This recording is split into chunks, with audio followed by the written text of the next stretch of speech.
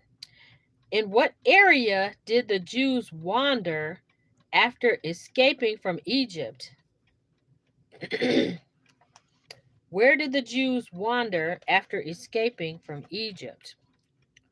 Doom doom doom doom doom doom doom doom doom doom doom doom do do do do do do do do do do do boop ba doop boop boop boop boop boom boom. Thank you. The wilderness. Yep, the wilderness. So that's that. So let's get started with our reading. Because this should only take maybe another 5 or 10 minutes.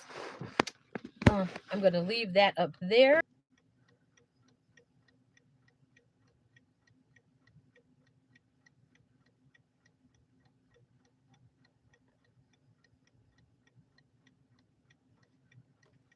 I'll play some music. Are we back on? Can you hear me?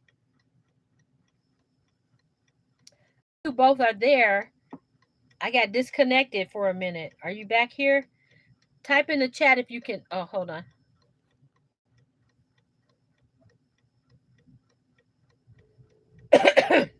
Excuse me. Well, it was blank because I had to flip the screen again. Okay. Let's move this. Sorry, everyone. Okay, we're gonna get our reading done because they trying to play. Cause I'm getting ready to go into a Hebrew service. I don't know if you're interested or not, but let me see if I can find the name. My spirit just felt led to go into theirs.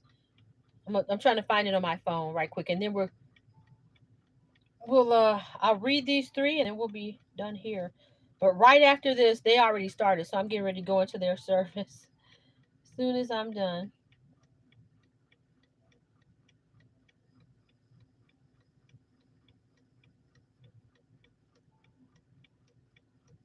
Okay, I know I'm back online. I just need you to know I'm back online. Thank you.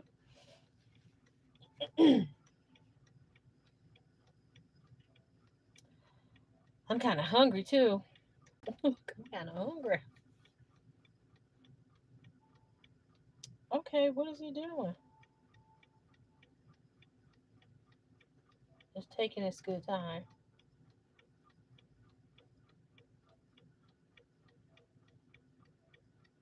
All right, well, I'll find in a minute. I'll try to look again.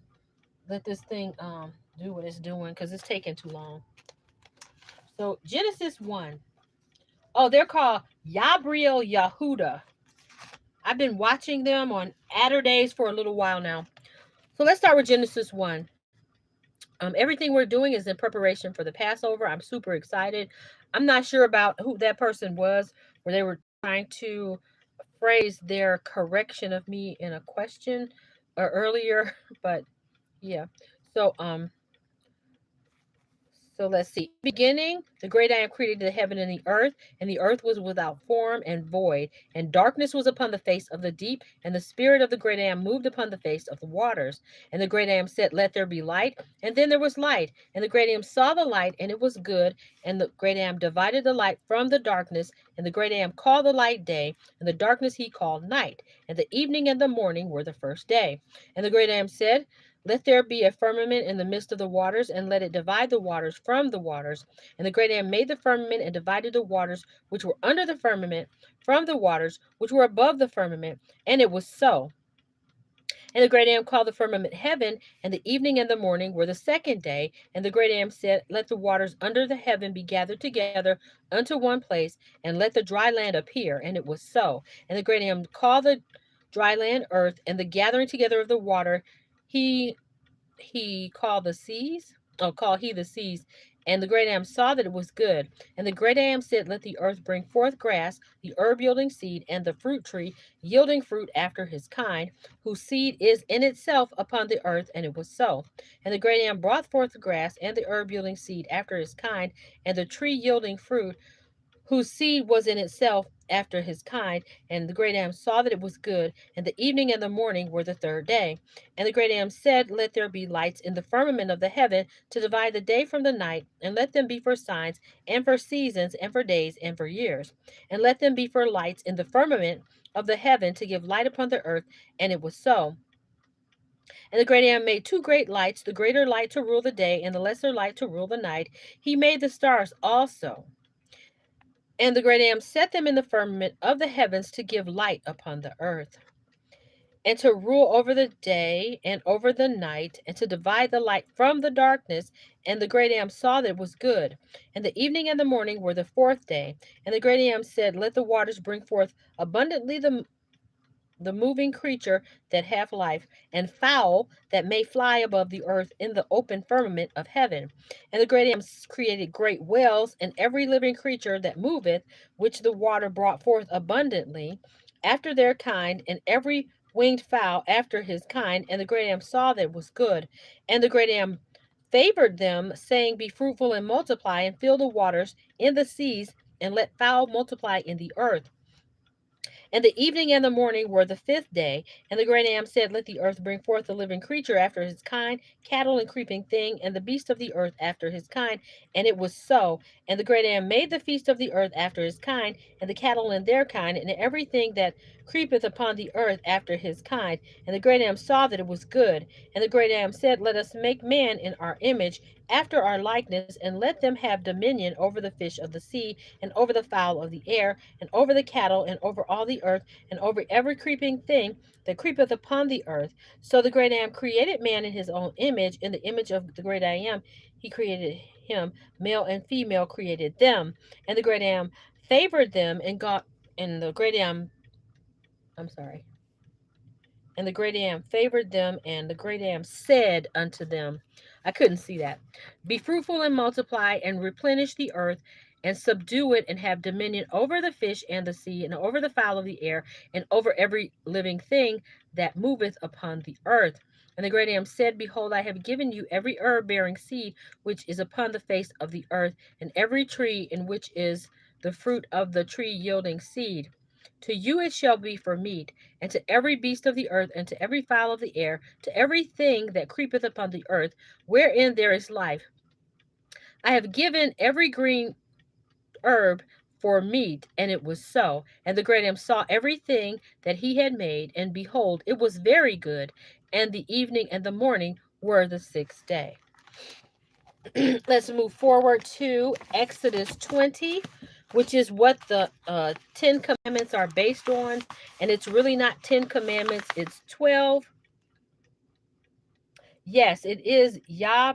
It's not spelled the same, but it's basically, I think it's YA. Let me go into it. I just had it up there because I'm subscribed to them. It's YAHBRILYEHUDAH. Okay.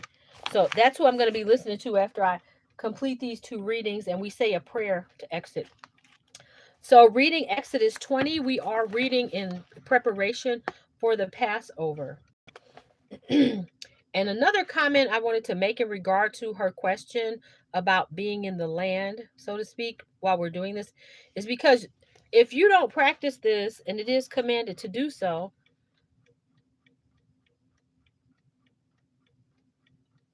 no. So, okay, let me show you first of all. I'm gonna show you the channel here. Let's see if I can pull it up. And their topic is mixed fabrics.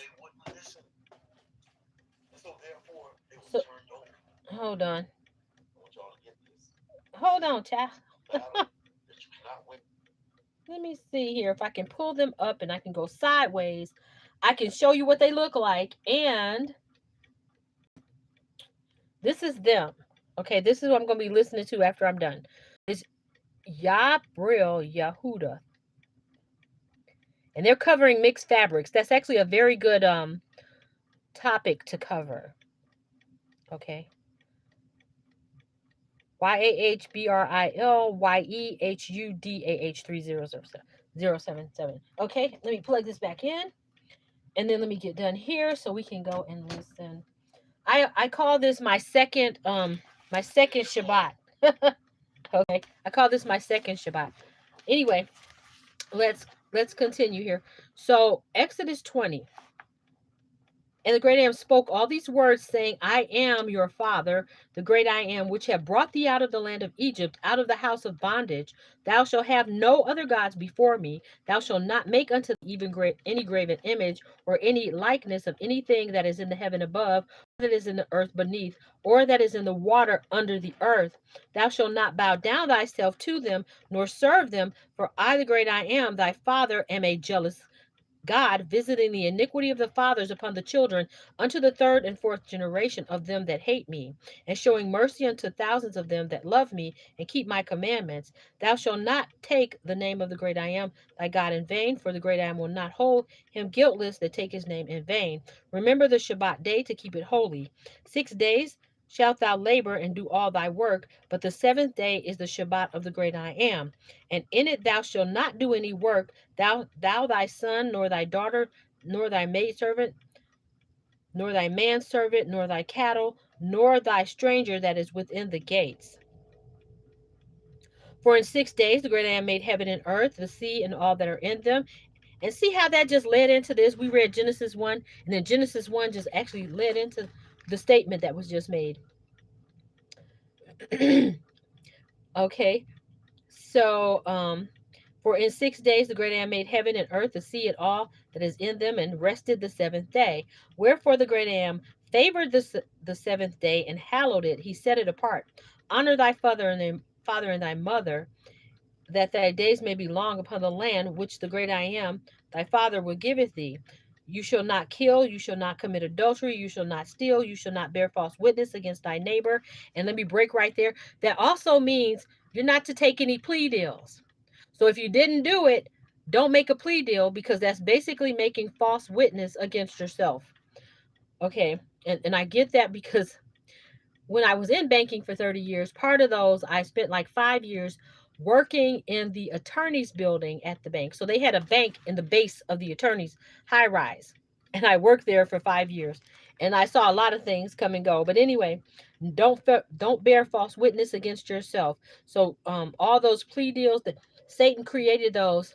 And once you make a plea deal, even if they have evidence to exonerate you, it's going to be like 10 times as hard to get out of it. Okay. So continuing on, resuming reading. Um, Exodus 20 and 17. Thou shalt not covet thy neighbor's house.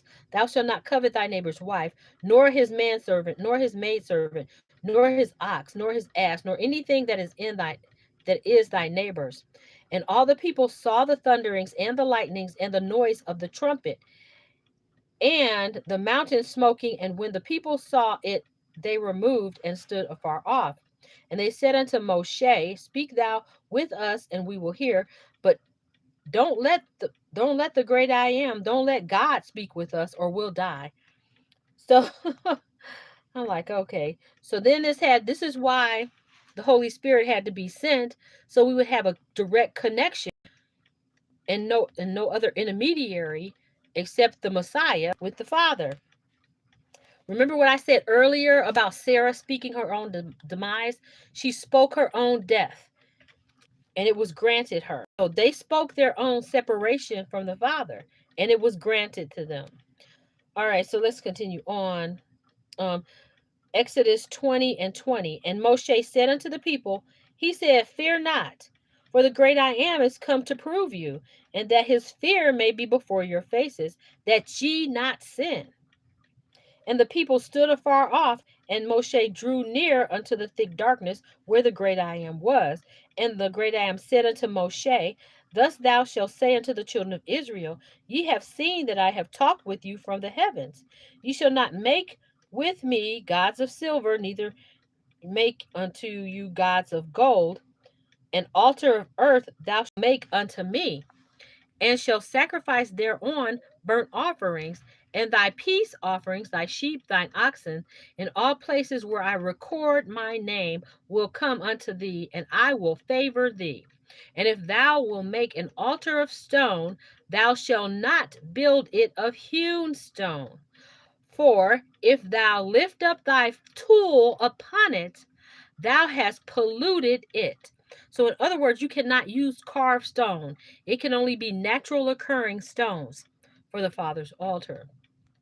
Neither shalt thou go up by steps unto my altar, that thy nakedness be not discovered thereon. So, um, that gives you two total polar opposites of the vision of the Tower of Babel, because remember they were making it out of bricks and they were trying to work their way up to the Father so they could try to kill God and make war with him, right? And it's interestingly enough because Satan be up there bearing false witness against us, right? Oh my goodness. Some things just are amusing because I'm like, they're not funny, ha, but they're amusing in the way that uh I don't even know what to describe it as, but anyway. So those are the 12 commandments. And the reason why I say there are 12 commandments is because these are the first two. It is to love the great I am, your Father, with all your heart, soul, and mind, and to love your neighbor as yourself. And it also says that these two are where all the other commandments are built upon. And so when you add 10 plus 2, what do you get? You get 12. So there, and what is 12 in the Bible? There are 12 tribes of Israel. There are 12 months in a year. There's lots of 12s when they talk about the 144,000. Isn't that 12 times 12? So that's when I always talk about the Father's purpose, pattern, and plan, and that the Father doesn't change. He's the same yesterday, today, and always. And his calendar is the same way. It's the same yesterday, today, and always. And so when people get to talking about their 13 months, that's erroneous. And the reason is because that 13 does not fit the pattern. It doesn't fit the pattern. And usually, when the evil one, when the enemy makes something to try to copy the Father, he makes it the same number. And guess what I'm going to tell you? So, the zodiac, which people worship, and they worship all those evil deities, as in the Sagittarius, the Pisces, the Scorpio, the that Minotaur thing, so forth and so on.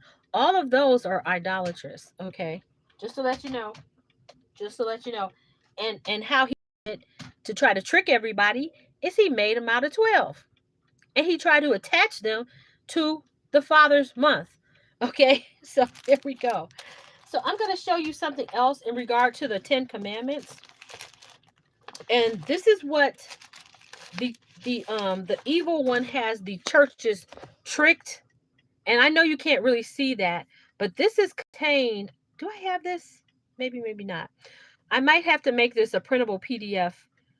So the other good thing about the worship book, if you're interested in the worship book / calendar, it is very comprehensive and extensively spells out. It's not difficult. It's just information, a lot of scriptures.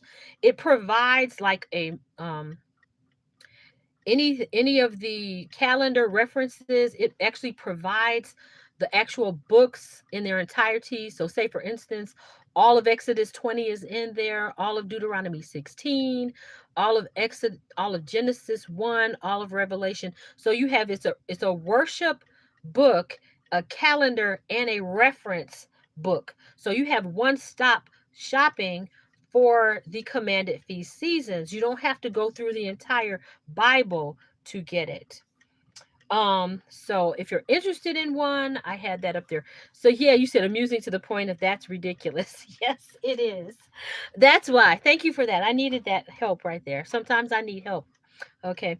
So this, I'm gonna turn this light back on. Not that it doesn't help. Okay. So they like to say that none of the commandments are applicable to today. That's not true.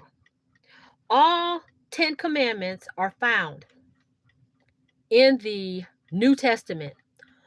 All, all 10, actually all 12 of the commandments are found in the New Testament. So this is a reference sheet that shows, it says first commandment, 1 through 10. It shows the Old Testament where they are, and it also goes into, and this is what gets me. The list in the New Testament is more extensive than the Old Testament. So what does that tell you? It applies twice over. That's what it tells me. Because just look at it. So the Old Testament has them in Exodus and Deuteronomy, whereas in the New Testament, just look right here. It's in 4 different places. The fifth commandment is in Matthew, Mark, Luke. Oh, that's 5. Matthew, Mark, Luke, Romans, and Ephesians. What's another one that has a lot? The second commandment is in Acts, First Corinthians, Galatians, and Ephesians. The first commandment is in Matthew, Luke, and Revelations. The 10th commandment is in Luke, Romans, First Corinthians, Galatians, and Ephesians. So what I'm saying is that it's to me, this is just what I'm saying. It's almost like it applies twice over in the New Testament, or I call it the renewed testament, because it's not new. And this proves it's not new. It's renewed. There's a renewed covenant, but the Father doesn't change. He's the same yesterday, today, and always. And he has a purpose, a pattern, and a plan for our lives. And his calendar doesn't change, and his word doesn't change. And he says that his word will not return to him void. And so with that being said, we cannot say and dismiss his scriptures and say, oh, it's not in there. And so yeah, so the workbook will also have updates. In other words, I will either, if they request me to mail it or deliver it, I will do so, but I'm going to put it on as a PDF. So it's in a notebook form, so you can also add pages to it. But when I find a Hebrew printer and I have it printed out, boy, oh boy, I'm just looking forward to those things. I am. I can't say how much, but I am. I'm really looking forward to those. So we're going to read this last section and then close out. All right. Deuteronomy 16. Observe the month of Abib. Now, Abib is the equivalent of April. Okay. When you translate that word, it could be Abib, A-B-I-B, or it could be Aviv, A-V-I-V, but it is the equivalent of April. Okay. No. And what it really means is April Fools. And I'll get into that. So the reason we have April Fool's Day is when the evil one, his children, decided that they were going to, and I'm talking about Satan, decided that they were going to change the new year from spring to winter. And so April Fool's Day represents the new year already having passed. Okay? That's what April Fool's Day represents. It represents the new year already having passed. And because the Satan's children went in and changed the new year from spring to winter. Okay, January. Not only did they do that, then here in the States, they instituted spring forward. And the example I gave earlier is as follows. So if you're trying to follow the Father's command and observe his memorials, and those memorials are happening at twilight, but they've sprung forward, then you will be an hour too early. And we have an on-time Father. We don't have an hour early. When he says you have an appointment, if you have an appointment at the doctor's office and you're an hour late or an hour early, you're not going to get seen and you have to sit there for an hour, or you're going to have to reschedule. And this is another example of why his time is important and why the worship book is free. So anybody in here, there's no cost to this worship book / calendar. Okay. But if you want one, that's why that email is up there. So the other example I profoundly like to give is, think about the death of the firstborn. What if you were an hour too late or an hour early about putting up the blood on the two side posts and the lintel, or you were late, or your time was off. This is what I'm saying. We have to be on time. So this is why I have a clock, a manual clock. This cost me about $12. That's why I have a manual clock, and this is on the Father's time. So the Gregorian Julian time right now is 1:30. Okay. But it's a reminder to me that the time that they have us spring forward to is evil and erroneous. The other thing that they've done with the calendar to cover up the Father's New Year is that they put St. Patrick's Day on it. They put St. Patrick's Day right on top of it, basically. So the how you tell the new year is not by the equinox, it is by the equilux. The definition of equilux means that twice a year, once in the spring and once in the fall, that time is daylight is 12 hours long and nighttime is 12 hours long.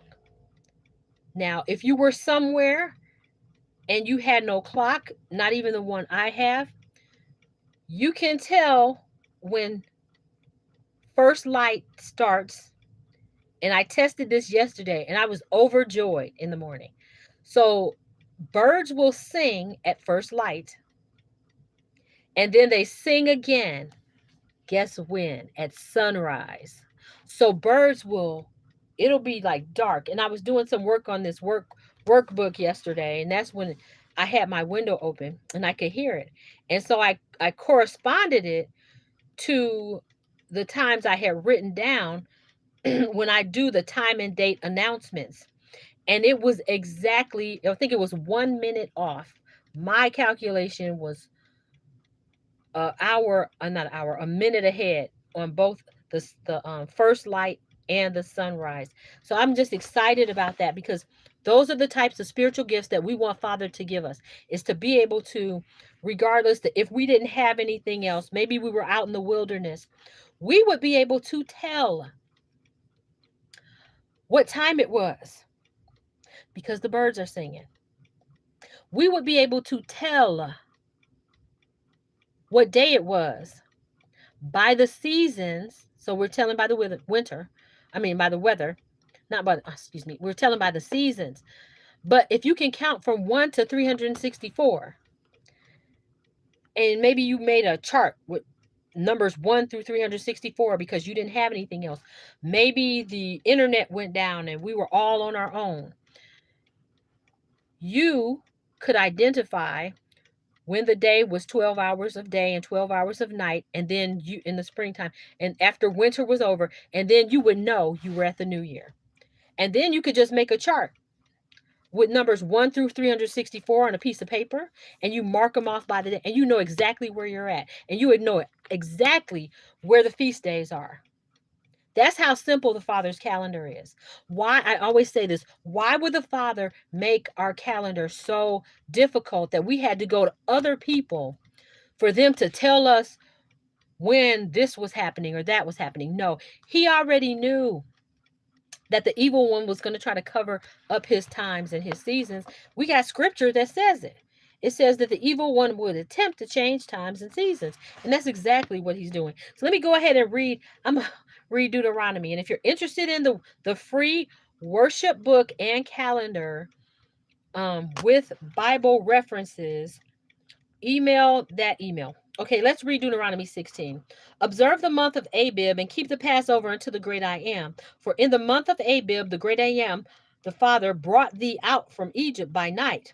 Thou shalt therefore sacrifice the Passover unto the great I am of the flock and the herd in the place where the great I am shall choose to place his name there. Thou shalt eat no leavened bread with it. 7 days thou shalt eat unleavened bread therewith, even the bread of affliction, for thou camest forth out of the land of Egypt in haste, that thou mayest remember the day when thou camest forth of the land of Egypt all the days of thy life. And there shall no leavened bread be seen with thee in all thy coasts 7 days, neither shall any of the flesh which thou sacrifice the day at even remain all night until morning. So my point is, when are you going to know when evening is? So we need to be listening out for the birds. Thou mayest not sacrifice the Passover within thy gates, so you have to go outside the gates of your land, which the great I am thy father giveth thee, but at the place which the great I am their father shall choose to place his name. There thou shalt sacrifice the Passover at evening, at the going down of the sun, at the season. So that doesn't mean we're sun worshipers, but we need to know when what sunset is. Okay, we need to know this. And this is the thing, if you are operating on their time, it's a possibility that you won't be on time. Okay. So, but at the place which the great I am thy father chose to place his name, in there shalt thou sacrifice the Passover at even, at the going down of the sun, at the season that thou camest forth out of Egypt. So if you're off, or you're not, or you're going by the first of the year being in January, then you're not going to know when the season is. And I always tell the story where I always I always would go into when I was in churchianity, I'd go into church and I would tell people in this, I would always tell them like around April 1st, I would be like, Happy New Year. And they always looked at me like I was some crazy or something like that. Resuming reading, Deuteronomy 16:7. And thou shalt roast and eat it in the place which the great I am thy father shall choose, and thou shalt turn in the morning. Now you got to know when morning is, right? And go into thy tents. 6 days thou shalt eat unleavened bread, and on the seventh day shall be a solemn assembly to the great I am thy father. Thou shalt do no work therein. 7 weeks shalt thou number unto thee. Begin to number the 7 weeks for such time as thou beginnest to put the sickle to the corn. Um, what were those? Oh, McMoney and Beth, do you remember those scriptures that she was referencing, trying to say that we were not supposed to be doing this? So anyway, let's continue reading. And thou shalt keep the feast of weeks unto the great I am thy father, with a tribute, a freewill offering of thine hand, which thou shalt give unto the great I am thy father, according to the great I am thy God have favored thee. And thou shalt rejoice before the great I am thy father, and thy son, thy daughter, and thy maidservant, and thy maidservant, and manservant, and thy manservant, and thy maidservant, and the Levite that is within thy gates, and the stranger, and the fatherless, and the widow that is among you, in the place which the great I am thy father has chosen to place his name there. And thou shalt remember that thou wast a bondman in Egypt, and thou shalt observe and do these statutes. Thou shalt observe the feast of tabernacles 7 days, and after that thou hast gathered in thy corn and thy wine, and thou shalt rejoice in thy feast, and thy son and thy daughter and thy manservant and thy maidservant and the Levite, the stranger and the fatherless and the widow that are within thy gates. So I'm going to go back and mention the wine. Okay. So if you were a Levite, thank you so much. I'm going to have to go back and read Deuteronomy 12. Um, but at any rate, people are always talking about the wine, this, the wine, that. Um, the Bible tells us to give the grieving and the dying strong drink. And so we're not talking about, they didn't have refrigerators back then. If you want to try to disprove me on that, go straight ahead. But they had to put their wine in casks. And I actually made wine as an experiment. Uh, at the end of the summer, it was during the feast of during Sukkot, I believe. So I made wine, and one thing I know about educating myself on how to make everything I need and want on my own. So I now know how to make farmer's cheese, very basic cheese. I already knew how to make butter. I now know how to make wine. And there's several other things I learned how to do in case we have to be off grid. So as far as the wine is concerned, and truthfully, you could do this experiment on your own with some juice. You get you some 100% grape juice and you just leave it sitting out. Open the top for the air, because what happens, this is the process. There's even yeast in our air. Okay. So when you leave that, um, it's going to air out. But after several days, that grape juice is going to begin to ferment. And don't do not do this right now because we're going to the Feast of Unleavened Bread. So please, please don't do this right now. Okay. Wait till the summertime and do that experiment. But yes, it will turn to wine. So with that being said, obviously we're not supposed to be wine bibbers. But they were drinking a form of wine. They didn't add yeast to it. Now, some of those recipes say you have to add yeast, but I choose not to do that because I don't want yeast in it. I also learned how to make my own sourdough starter. And if you own sourdough starter, you have to throw that out also for the Feast of Unleavened Bread because it is a rising agent.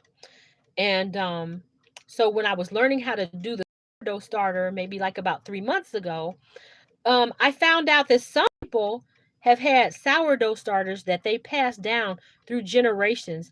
And my daughter's coworker, their family has a sourdough starter that is over 100 years old. And there's a process if you look into making sourdough starter, but that also lets you know that they're not followers of the way because you have to throw that away. Okay. So if they wake up or they have an awakening, it's going to be the end of that sourdough starter. And you know what it reminded me of? It reminds me of generational sin. So I'm not saying that they're sinners. That's not what I'm saying. To me, it's like a type and shadow of generational sin. So they've had this sourdough starter and this rising agent, and they passed it down through their generations. I just thought that was interesting because it just came to my mind of how generational sin can be passed down. So, and we're supposed to be cleansing ourselves right now of the physical yeast and physical rising agents, but also the spiritual rising agents and the spiritual yeast. That's what Passover is all about. So let me see where I left off and got all excited about that. Whew, all right. Okay, I saw that one. Okay, I did that, did that. Okay, so 7 days shalt thou keep a solemn feast unto the great I am thy father in the place which the great I am shall choose, because the great I am thy father will favor thee in thine increase and in all thy works of thy hands. Therefore thou shalt surely rejoice 3 times in a year. So this is addressing the question, part of the question that young lady or whatever asked me earlier. 3 times in a year shall all thy males appear before the great I am thy father in the place which he shall choose. I'm going to read that again.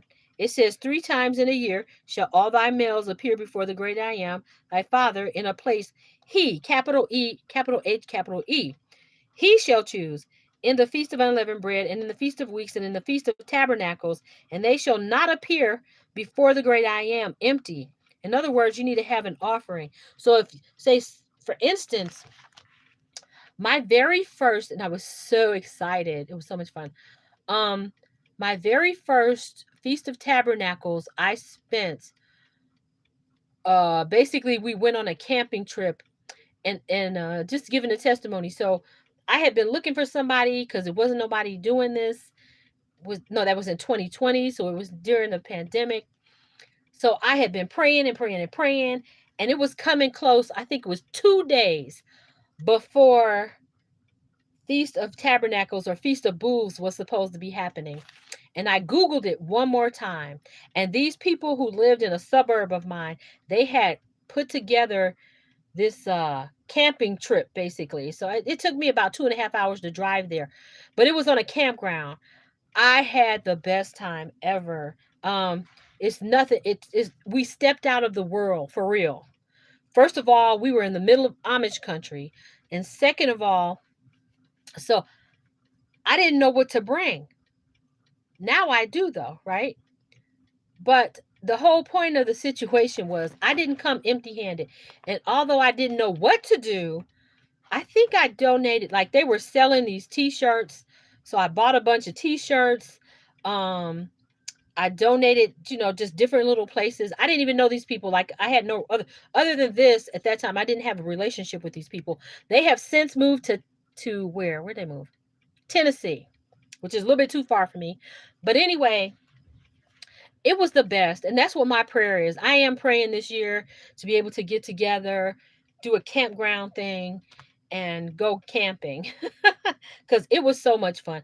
I stayed longer. Like, I went on the day of setup. So I didn't just go and pop up. I think a total days I was there was at least 10, 11, maybe 12 because people didn't want to leave. And it was such a beautiful setup. So you got to choose whether or not you did tent camp, whether or not you wanted to sleep in the cabins. Then they had these wagons. They were like covered wagons, but they were made of all wood. So you had a choice, and it was inexpensive. So I chose to sleep in a tent. When it stormed, I went and got my car. But it was so much fun, so many different experiences, so connected to the Father. We had worship service every day. This particular campground had a chapel. So you had worship, and you had to walk. You could not drive to the chapel. So it's kind of like a wooded area, but it was very nice, and they would have coffee set up and everything. I mean, it was just a beautiful time. I haven't been able to I would love to recreate that, but I haven't been to one since. So I've been like crying on Father's arm about it. But and then they had a chalet. So the chalet was 3 levels high. The bottom was where you went. It was just like, if you I don't know if you've ever experienced camping as a kid, but the bottom level was the showers and the women's and men's locker rooms, so you could have a good shower every day. So you still had to walk to that. It wasn't very far, but what the other fun part of it was is because you had to walk everywhere. So somebody decided to bring their four-wheelers, so I got to ride in a four-wheeler, and I might have to get me one. But so yeah, so they gave me a ride. And then some of the women would cook, like, remind you, I'm talking about the Feast of Sukkot, the Feast of the Tabernacles, the Feast of Booths. So it's like 7 o'clock, 7:30, and we're getting up to go to worship service for that day. And some of the mothers of the older teen girls, they made homemade donuts. So you're eating very fresh homemade donuts, and some of the more beautiful, everybody was making challah bread. And I mean, these people were cooking it up. So we all had to help cook those. I think it was probably about, I would say, 150 to 200 people there. And it was just beautiful. Kids running all over the place. It had its own lake, so you could swim in the lake. Half the lake was for swimming, the other half of the lake was for fishing. It was catch and release. If you needed to go shopping, it was about a 15-minute drive to Walmart, um, through Amish country. I mean, it was just beautiful. And I mean, when I'm describing these things for to, I don't know if the person who asked that question earlier, I mean, it's just something beautiful about doing it. And even though we're not actually doing it, we are commanded to do so. And it's a beautiful thing. I just can't help but describe how beautiful it is. So just, we were having a good time. Let's see. Oh, people had RVs. It was a couple people who didn't speak English there, but we spoke a spiritual word. um they had zip lining, which I did not involve myself with. They had hikes that we took. I mean, it was an activity every day, whether it was basketball. I mean, it was just beautiful. I didn't even want to leave. I didn't want to go back to society after that. And I'm just praying to be able to recreate that, because it's something to be said, even if you can't do all of that, okay? There is something to be said about stepping out of this world and separating yourself. And I take vacation. That's when I take my vacations, okay? Some people might want to go to Hawaii, or they might want to travel the world. I want to spiritually and physically leave out of this world and connect to the Father. I want to plug in to the Father, okay, twice a year. And I'm not male, but I'm female, very much, always been, always will be. And I want to plug into the Father twice a year. And in this season for 70 days. This is a 70-day stretch. I firmly believe that. From the new year that happens on what they call St. Patrick's Day. That began our season to the last day when we count that 50th day of Pentecost. And I truly believe that is 70 days. And I haven't had a chance to count it yet. So if you might count it for me, you might disprove me. It might be 71 instead of 70. It may be 88. I don't know. But I truly believe it is such an experience to disconnect from this place where we all we hear about is murder, war, and all this mess. And it's to revive us, it's to refresh us, it's to give us something to look forward to. So I mean, if somebody doesn't want to do it or they've been taught wrong, is what I truly believe. That question came from a place where they've been taught the wrong thing. And there's just something spiritually, even if the times I had to do it by myself, I would just drive down to the lake. I take my lunch every day and I would go for a walk by the lake. I would eat my lunch. I would play some music and I would have a good time, just me and the Father. So, hey, going into the chat for a moment. Thank you for that. So Deuteronomy 12 and 16. And if I forget, you may have to text it to me later. But I'm just gonna say, if you would like a free workshop worship book and calendar with the scriptures included, you can email me um, at that email address, eloa2008 at gmail.com. And Omig Money said, I would love to do a what? A, do you mean a camping trip? Did it do spell check on you? You said, I would love to do a computer for Feast of. You must have meant camping. You know what? Spell check always does that for me. So let me finish up reading so we can close out. But I just, this times of year, I be needing a break. I don't know about you, but I'm a caregiver 3 times over. This is what I feel like. The Father always has me doing something. Plus, we have, the evil ones and their people to contend with and their doings. So I look forward to these seasons. I don't know.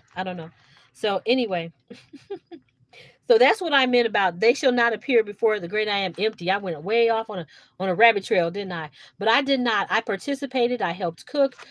I went to Walmart and I would so what ended up happening is that a lot of people would make dishes because like I said, this was 150 folks.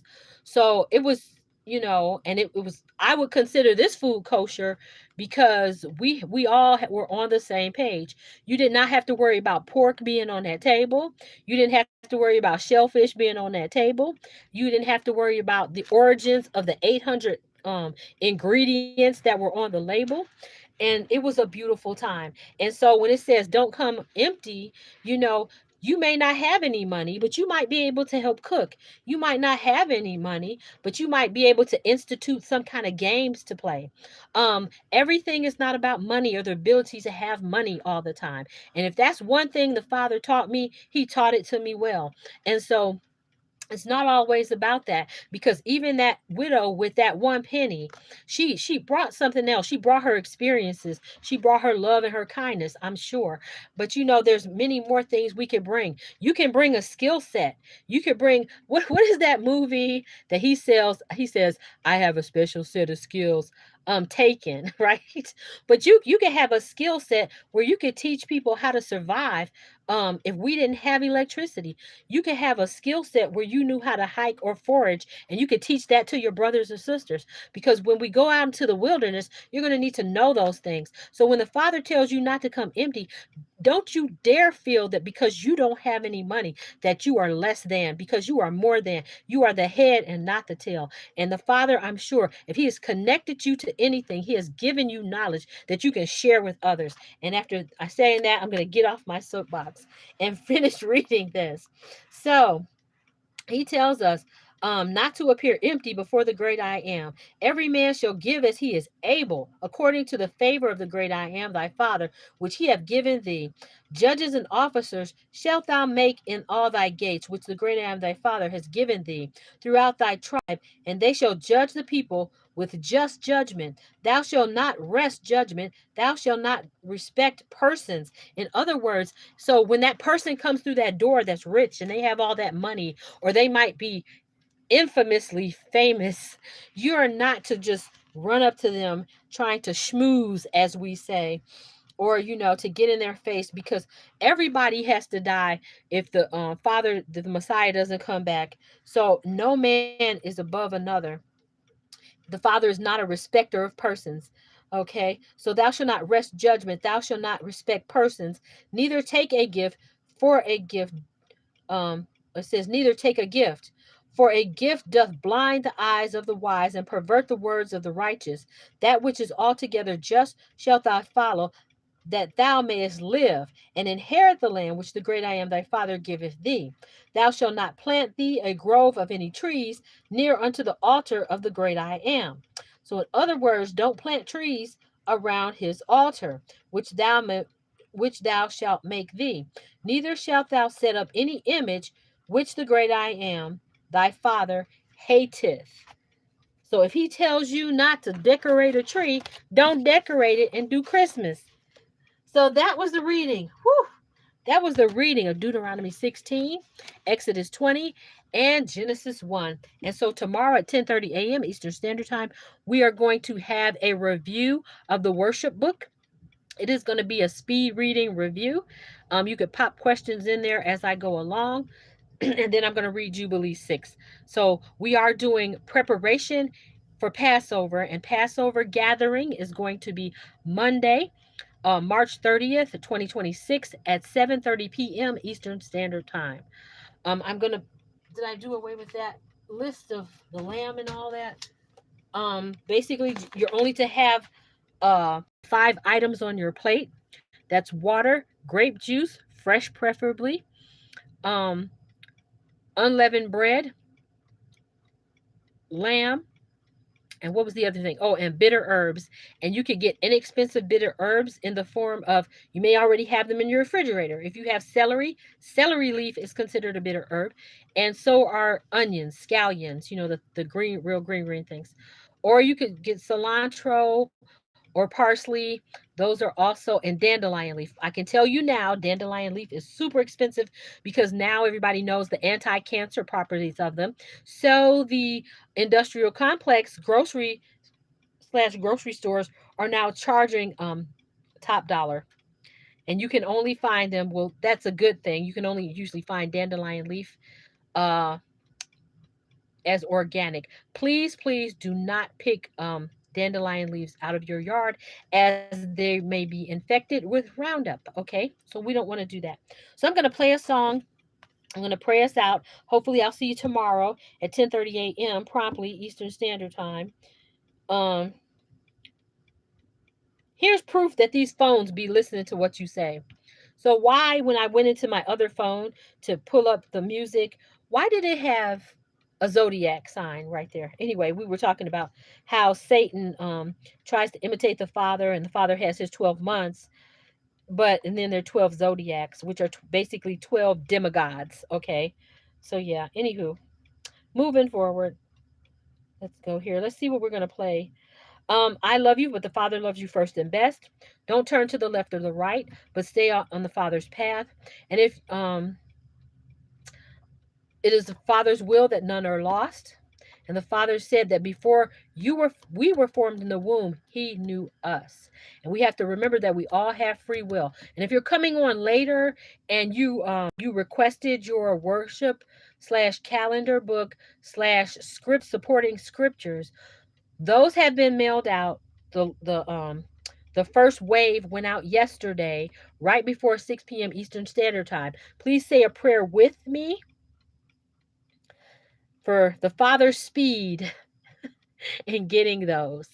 But we're going to do a review on what you're receiving tomorrow at 10:30 a.m. Eastern Standard Time, what it looks like, what you're expecting in the mail. They also have the free gift. They're free. They also have the free gift concern in them. And also, for those who ordered, this is also the free gift you're going to be getting.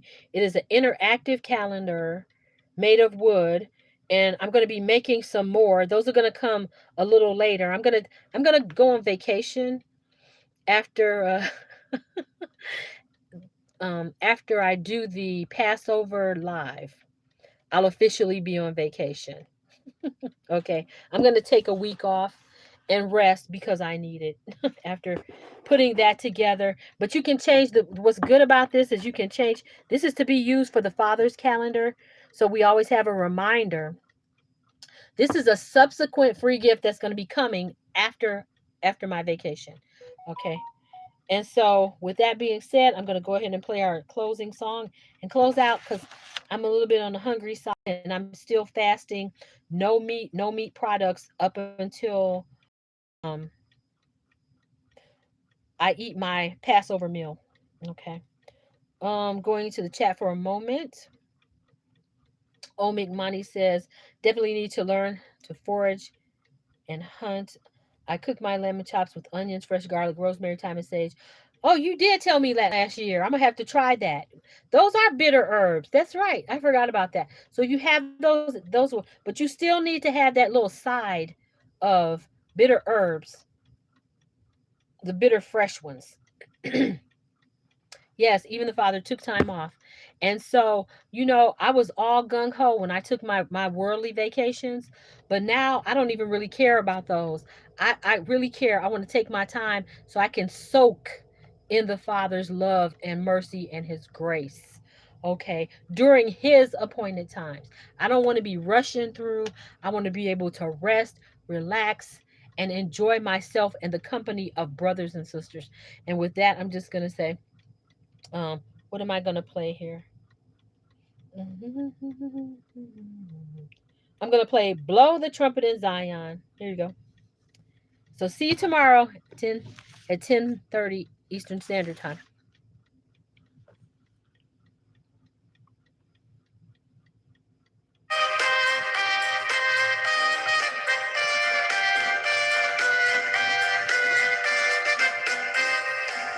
Yahuwah Yara, my provider, His grace is sufficient for me, for me, for me. Yahuwah Yara, my provider, His grace is sufficient for me. Our God shall supply all our needs according to His riches and glory. He shall give His angels charge over thee.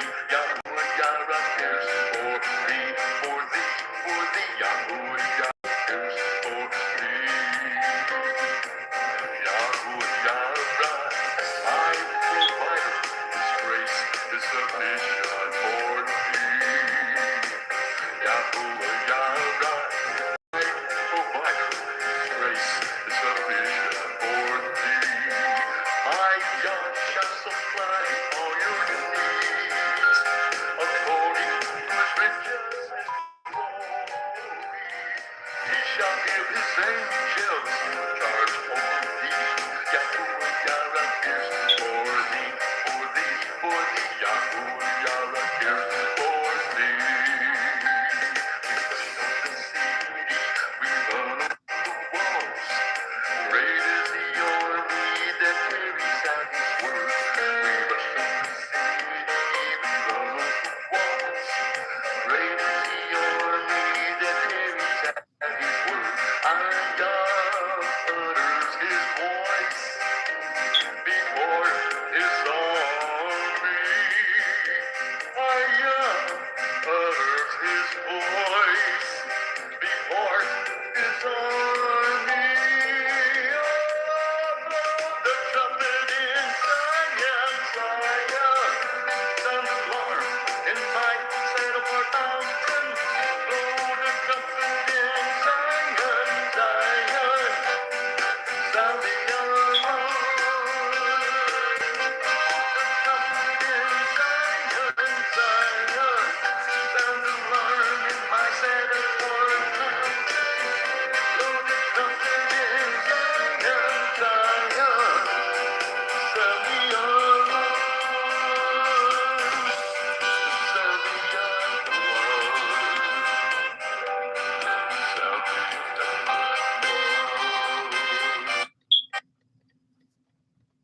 I'm gonna find the shofar and blow that. Can't after we listen to that. I can't not.